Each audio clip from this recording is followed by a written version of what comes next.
Alright, so again, these Marxist Antifa types seem like a stable, fun group. They don't seem purely sociopathic or anything.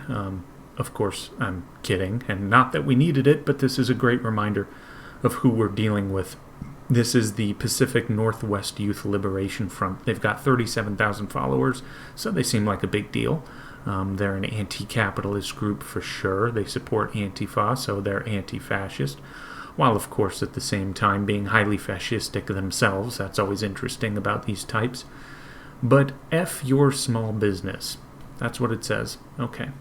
I'm glad to hear them say that. It really is good to have further clarification that they truly are complete sociopaths. And whenever I hear things like this, I think through all the times that I've had conversations or heard debates about Marxism and the same old that wasn't true communism arguments that are brought up. Because academic Marxist types will say things like that, and then we get stuff like this, directly illustrating their eagerness to continue destroying the lives of private property owners, which, okay, I get it. You're against private property. But therein lies where your ideology always descends into utter madness and tyranny, and this shows it. You don't care that people's livelihood and life's work were just destroyed.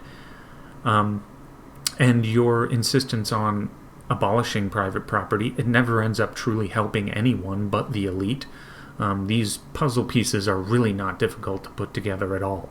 Whether it is the Soviet Union, Cuba, Venezuela, China, Nicaragua, Stalin, Mao, Pol Pot, all of these instances of murder, poverty, and tyranny, all of these came with the promise of liberation for the working class and the material wealth for all. It never seemed to work, though, always ended in insanity. Now, according to the academic Marxist types, these were all poor implementations of Marxism.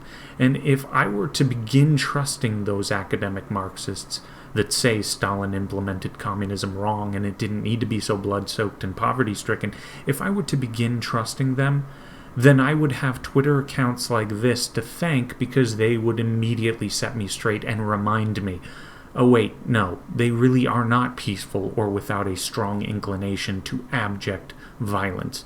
It's obvious that to them, anyone even remotely perceived to be an enemy by the worst and lowest standards I've ever seen, well, they're fit for either extermination, or maybe if we're in a good mood, we just leave your life's work in utter ruins and then pat ourselves on the back for taking out a wage slave owner. So the academic Marxists out there have to answer for the large number of people who consider themselves Marxists, who show a yearning for, or at best, an indifference to, the complete destruction of innocent people's livelihood, all the while claiming moral superiority. I would like to hear why they think Marxism brings out the absolute worst in people like this. Because also, not for nothing, how do people like these Marxists justify the burning of small businesses down and then the feeling of self-righteousness that they get after doing so? Well, as they state themselves here at the very top, they're anti-capitalist. They believe even these small businesses are wage slave owners, and some of these people even feel they're worse because they don't have the resources to compensate workers more like a big business does, which is somewhat weird. Marxists criticizing a business for not being big enough. I've seen it all now, I guess.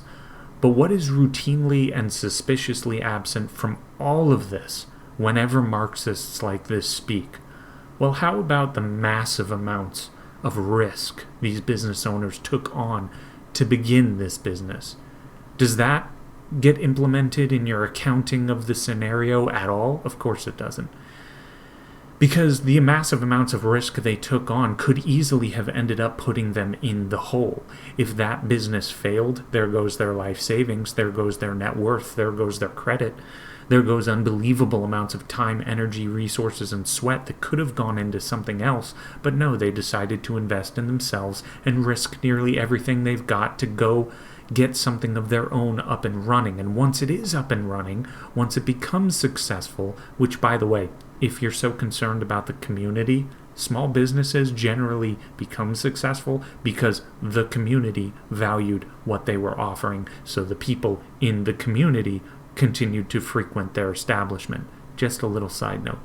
But once those small businesses become successful because of the insurmountable amount of sacrifices the business owner made that ended up paying off, all Marxists do then is boil it all down to a single snapshot of a paycheck and then pass judgment and carry out the execution.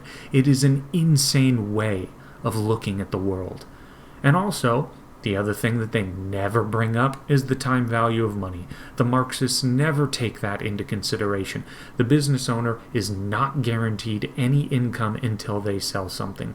The worker, however, is guaranteed income. You work, you get paid. It doesn't matter if something sells or not. And also, you notice how the Marxists always want a piece of the profit if a business is doing well, but they don't want a thing to do with the losses when things aren't going well. I see how this works. It's too obvious. These people are pure, self-entitled psychopaths who don't know a thing about what goes into being productive. That is all there is to it. But that is all for now. Like and subscribe, and take it easy.